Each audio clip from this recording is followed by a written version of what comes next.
yaitu penurunan kadar logam kadmium menggunakan nanozeolit alam Aceh. Pada tahap pertama dilakukan preparasi sampel.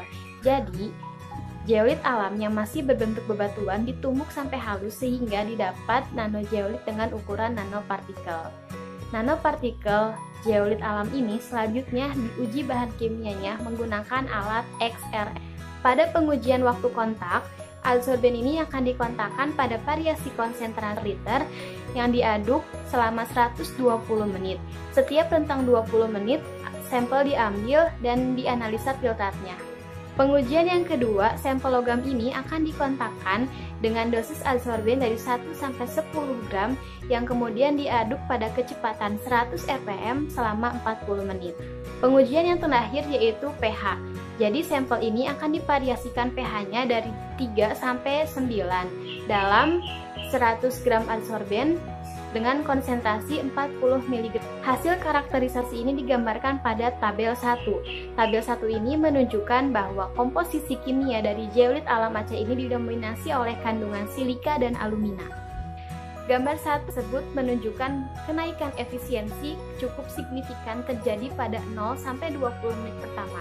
Hal ini dikarenakan ketersediaan permukaan kontak yang masih cukup banyak untuk menyerap logam kadmium. Pada gambar kedua, gambar tersebut menunjukkan efisiensi penyerapan meningkat secara signifikan dengan kenaikan dosis adsorben dari 0-10 gram per liter. Pada kenaikan dosis selanjutnya tidak memberikan peningkatan kemampuan penyerapan. Gambar yang terakhir, kadmium.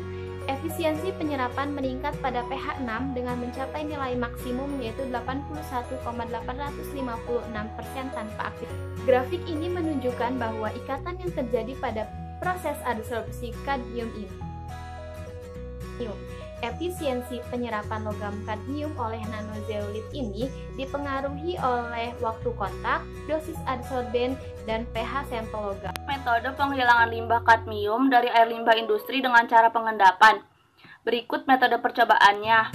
Metode yang dilakukan adalah metode pengendapan dengan cara menambahkan natrium hidroksida ke dalam sampel air limbah yang mengandung kadmium. Nantinya akan terbentuk kadmium hidroksida yang mengendap. Perlu diperhatikan sebelum kita melakukan penambahan natrium hidroksida, perlu dilakukan adanya oksidasi terhadap sampel larutan yang mengandung kadmium. Karena biasanya kadmium dalam air limbah industri berikatan dengan sianida sehingga harus dihilangkan melalui oksidasi dengan metode batch. Kemudian sumber kadmium dalam air limbah industri itu ada di sini ada 5. Pertama, dalam air limbah dari pencucian proses pensolderan, lalu kedua air limbah pelapisan logam, ketiga industri kimia sintesis, keempat industri keramik, dan kelima industri pigmen. Dan perlu diingat kadmium dalam efluen air limbah kadarnya umumnya dibatasi dengan konsentrasi kurang dari 0,1 mg per liter. Endapan dari kadmium hidroksida ini akan dipengaruhi oleh dua faktor, yaitu pertama pH air atau larutan dan konsentrasi logam kadmium yang terdapat dalam air.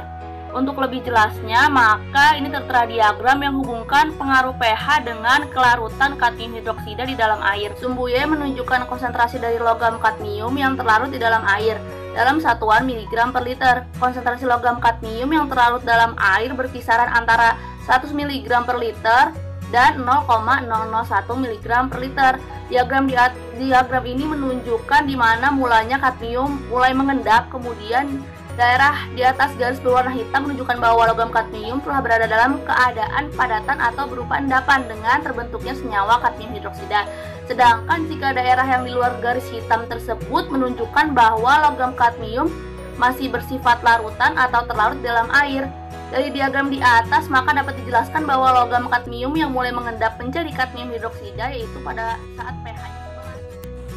Baik, metode selanjutnya yaitu dengan menggunakan sistem elektromagnetic plating, di mana sistem ini merupakan perpaduan antara dua metode, yaitu elektromagnet untuk mereduksi ion-ion logam dan elektrokimia, yaitu elektrolisis untuk menangkap ion-ion logam yang bermuatan positif dari limbah sehingga kadar logam dalam limbah tersebut dapat berkurang.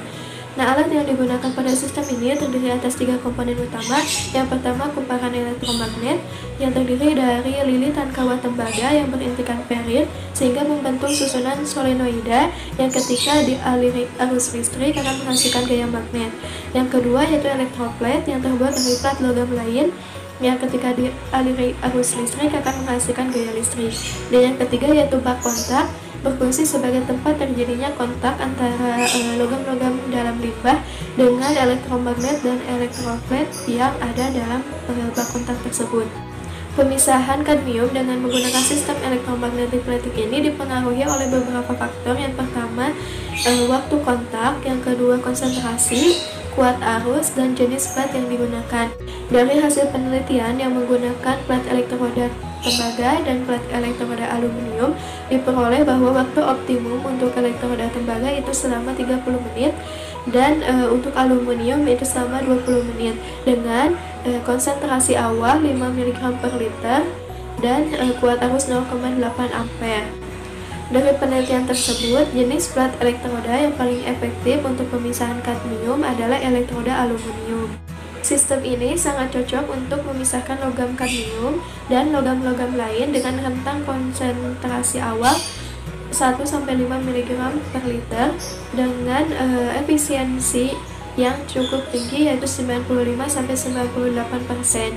Dan sistem ini telah memenuhi standar baku mutu untuk limbah cair yaitu 0,0